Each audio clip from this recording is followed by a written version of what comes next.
C'è stato un periodo in cui il genere puzzle e quello platform sembravano essersi uniti indissolubilmente insieme, con titoli di altissima qualità come Braid e Fez che alternavano con abilità sezioni platform alle meccaniche tipiche dei puzzle. Con What Lies in the Multiverse, le software house Studio Voyager e Iguanabee tentano di aggiungere il loro gioco a questo interessante genere.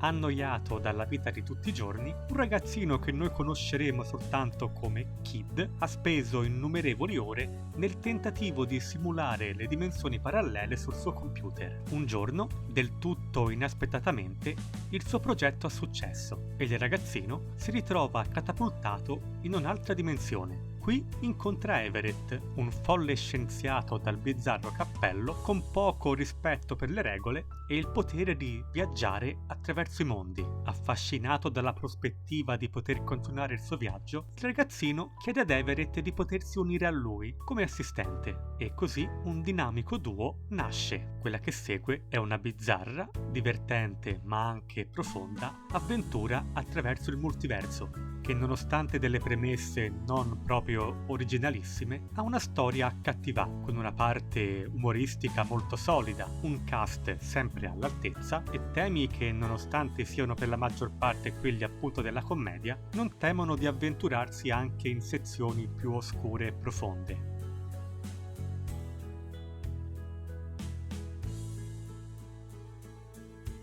Pad o tastiera alla mano, What Lies in the Multiverse si gioca come un normale platform. Non ci sono nemici a sbarrarci il cammino e gli unici ostacoli che incontreremo saranno i puzzle, il cui filo conduttore è lo scambio continuo attraverso due dimensioni. Per arrivare ovunque, infatti, sarà necessario, attraverso la semplice pressione di un tasto, scambiarsi continuamente tra due dimensioni parallele, in modo da creare al ragazzino un percorso sicuro da attraversare, data la sua limitata mobilità. A sbarrare la strada ci saranno infatti porte chiuse, interruttori, strappi nel continuum spazio-temporale, aria velenosa, vegetazione cresciuta in modo incontrollato e molti altri ostacoli che bloccheranno il cammino del ragazzino e che potranno essere superati soltanto sfruttando a proprio vantaggio le piccole differenze fra le dimensioni. Ogni capitolo del gioco offre nuove meccaniche da apprendere e padroneggiare, con un level design sempre interessante e vario che aggiunge sempre qualcosa di nuovo, con nuove sfide per mettere alla prova il giocatore senza però mai frustrarlo, in un viaggio che richiede almeno 7 ore per essere portato a termine, qualcuno in più se si vogliono trovare tutti i segreti.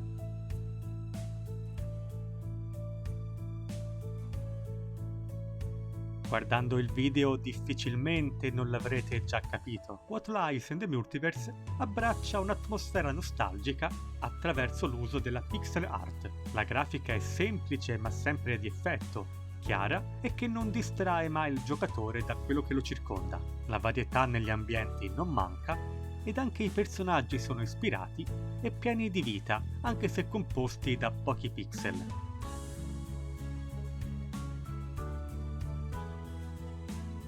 Ad accompagnare la grafica deliziosa ci pensa una colonna sonora di qualità equivalente, sempre adatta all'atmosfera del momento. Non sarà magari un capolavoro, ma si adatta perfettamente ai toni della storia. Il gioco non ha doppiaggio, ma ci pensano gli effetti sonori a cercare di mostrare le emozioni dei personaggi. Purtroppo il gioco non è tradotto in italiano, ma l'inglese utilizzato è molto semplice e basta una conoscenza scolastica per godere del gioco.